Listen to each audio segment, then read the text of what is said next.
Bayangkan, kamu tinggal di sebuah desa kecil yang dikelilingi hutan lebat.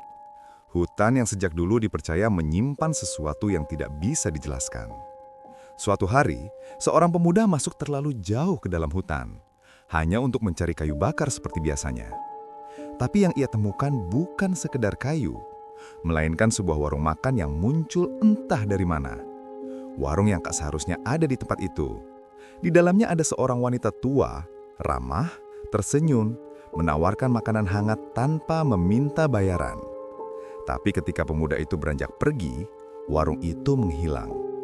Dan sejak saat itu, hidupnya tidak lagi sama. Inilah kisah warung gaib di tengah hutan.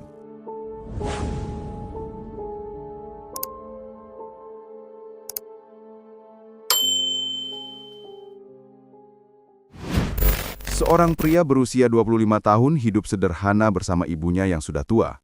Sejak ayahnya meninggal, dialah satu-satunya tulang punggung keluarga. Setiap hari ia masuk ke hutan untuk mencari kayu bakar yang kemudian dijual ke pasar. Peringatan ibunya tentang hutan yang dalam bukanlah hal baru. Ibunya selalu berkata bahwa ada wilayah tertentu yang bukan milik manusia. Namun karena musim hujan, kayu bakar mulai sulit ditemukan dan ia harus berjalan lebih jauh dari biasanya. Semakin dalam ia masuk, ia merasa suasana hutan menjadi tidak biasa. Tidak ada suara burung, tidak ada serangga, bahkan angin terasa berhenti. Keheningan itu seperti sedang mengawasinya. Namun, hal yang paling mengejutkan adalah munculnya aroma masakan. Bau nasi hangat, ikan goreng, dan sambal terasi segar tercium jelas. Aroma itu terasa seperti masakan rumah. Perutnya langsung terasa lapar, dan tanpa sadar, ia mengikuti aroma tersebut.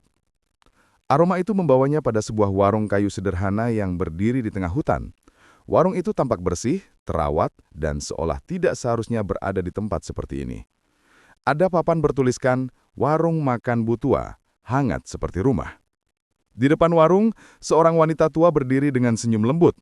"Laper nak," ucapnya. Suaranya ramah, menenangkan, dan terasa akrab. Wanita itu mempersilahkannya masuk dan berkata bahwa ia bisa makan tanpa perlu membayar. Di atas meja telah tersaji nasi putih hangat, ikan goreng renyah, sayur bening daun kelor, sambal terasi pedas, dan teh hangat. Semua masih mengepul. Meski hatinya terasa ragu, rasa lapar mengalahkan segalanya. Ia duduk dan mulai makan. Setiap suapan terasa sangat nikmat. Bukan hanya mengenyangkan perut, tapi juga seperti menghangatkan hati dan pikirannya. Wanita tua itu hanya memperhatikannya sambil menyelami pria itu.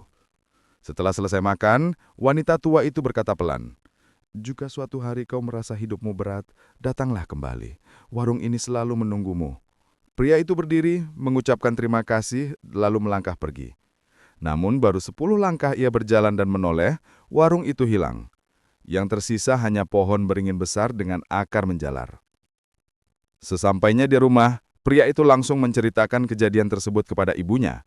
Wajah ibunya langsung pucat. Tangan tuanya bergetar. Ia mengenali cerita itu.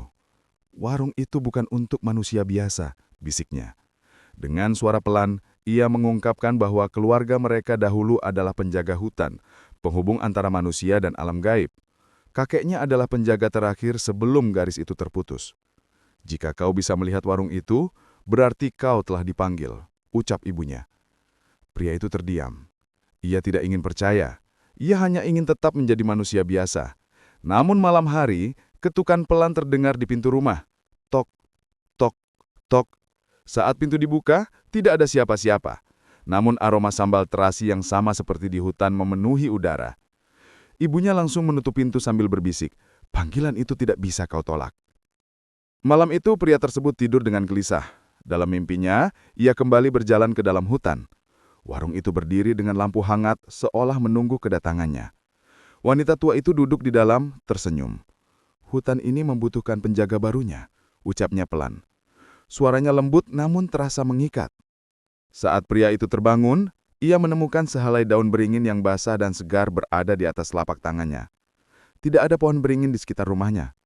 Tidak mungkin daun itu ada di sana, kalau bukan dari suatu tempat yang lain. Saat itu ia menyadari bahwa dirinya sudah tidak lagi berada di jalan hidup yang biasa. Ia telah terhubung, dipanggil, dipilih, dan panggilan itu tidak mungkin ia hindari. Keesokan paginya, pria itu tidak bisa mengabaikan mimpi dan daun beringin yang ia temukan di tangannya. Ada sesuatu dalam dirinya yang seolah ditarik kembali ke hutan itu. Meski ibunya menatap dengan mata penuh cemas, ia tetap mengambil kapak dan berangkat. Langkahnya kali ini terasa berbeda. Tidak ada rasa takut, hanya rasa ingin tahu bercampur kewajiban yang tidak ia pahami. Ia berjalan mengikuti jalan yang sama seperti sebelumnya. Namun anehnya, hutan yang biasanya gelap kini terasa lebih terang. Cahaya matahari menembus ranting-ranting, daun bergoyang pelan seolah hutan sedang menyambutnya.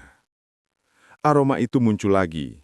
Aroma masakan hangat yang sama seperti sebelumnya. Dan warung itu sekali lagi tampil seolah telah menunggu sejak lama. Wanita tua itu sudah berada di depan, tersenyum lembut. "Kau datang, Nak," ucapnya. Tidak ada kejut, tidak ada tanya. Seolah ia tahu semuanya. Pria itu duduk. Kali ini ia tidak langsung makan. Ia ingin tahu, siapa sebenarnya ibu? Tanyanya. Wanita tua itu tidak menjawab secara langsung. Ia menuangkan teh hangat dan berkata, "Hutan ini hidup. Semua yang tumbuh, berjalan dan bernapas di dalamnya memiliki keseimbangan.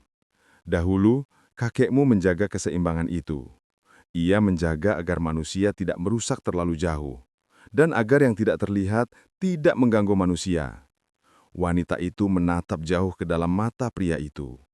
Tetapi ketika kakekmu meninggal, tidak ada yang menggantikan. Sejak itu, hutan mulai gelisah. Pria itu terdiam. Wanita tua itu menambahkan, "Dan sekarang, hutan memilihmu." Pria itu menunduk. Ia tidak pernah meminta ini. Namun ia juga tahu, panggilan itu nyata. Tidak ada jalan kembali. Pria itu mulai merasakan perubahan pada dirinya. Ia mulai bisa mendengar suara halus dari arah pepohonan, seperti bisikan-bisikan kecil. Ia bisa merasakan arah angin membawa pesan. Wanita tua itu mengajarinya banyak hal dalam diam, cukup melalui kehadirannya. Suatu hari, wanita itu berkata, "Ada orang-orang desa yang menebang terlalu dalam. Mereka tidak tahu batas." Pria itu mengangguk. Itu tugasnya. Ia pergi menuju area yang dimaksud. Di sana, beberapa laki-laki desa sedang menebang pohon besar. Pria itu tidak marah, tidak berteriak. Ia hanya berdiri dan berkata, "Pohon ini tidak boleh ditebang. Hutan sedang marah." Suaranya terdengar tenang namun dalam, membuat mereka mundur tanpa perlawanan. Mereka tidak tahu mengapa mereka merasa takut. Namun, mereka pergi. Dan sejak itu, tidak ada lagi yang berani masuk terlalu dalam. Hari berlalu. Pria itu semakin memahami tugasnya. Ia menjaga batas hutan dari manusia yang serakah dan menjaga manusia dari makhluk yang tidak terlihat. Ia menjadi jembatan. Warung itu menjadi tempat ia pulang ketika hati dan pikirannya terasa berat. Wanita tua itu menjadi guru, penjaga dan penuntun. Namun wanita itu tidak pernah makan, tidak pernah tidur, tidak pernah tampak lelah. Hingga suatu hari ia berkata, "Tugasmu sudah mulai terbentuk. Warung ini bukan rumahku. Warung ini adalah bagian dari hutan. Aku hanya penjaga sementara." Dan suatu saat, ia menatap pria itu lembut. "Kau akan duduk di kursi ini dan menunggu penjaga berikutnya." Beberapa malam kemudian, pria itu kembali bermimpi. Namun kali ini, ia tidak melihat warung. Ia melihat wanita tua itu berjalan pelan menuju pohon beringin besar. Wanita itu tersenyum kepadanya untuk terakhir kalinya, lalu perlahan tubuhnya melebur menjadi cahaya halus. Cahaya itu menyatu dengan pohon beringin. Saat terbangun, ia tahu, warung itu memanggil lagi. Ia bergegas menuju hutan. Warung itu tetap berdiri, namun kursi tempat wanita tua biasa duduk kosong. Di atasnya hanya tersisa selendang putih. Pria itu duduk, dan saat ia duduk, warung itu bernafas. Warna kayunya tampak lebih hidup. Angin berhembus pelan. Hutan menyapa. Ia sudah menjadi bagian dari hutan. Sejak hari itu, orang-orang tertentu akan menemukan warung itu. Bukan orang sembarangan, hanya mereka yang hatinya lelah, jiwanya goyah atau pikirannya hampir menyerah. Mereka yang membutuhkan tempat pulang selain rumah. Pria itu tidak pernah meminta bayaran. Ia hanya memberi makan, memberi ketenangan, seperti yang pernah diberikan kepadanya dulu. Dan kadang, seseorang yang makan di warung itu akan kembali lagi. Tidak semuanya. Hanya mereka yang ditakdirkan. Karena warung itu bukan sekedar warung. Ia adalah gerbang antara dunia yang terlihat dan yang tidak terlihat. Dan pria itu akhirnya mengerti. Warung itu tidak pernah hilang. Warung itu tidak pernah muncul tiba-tiba. Warung itu selalu ada. Hanya menunggu orang yang tepat untuk menemukannya.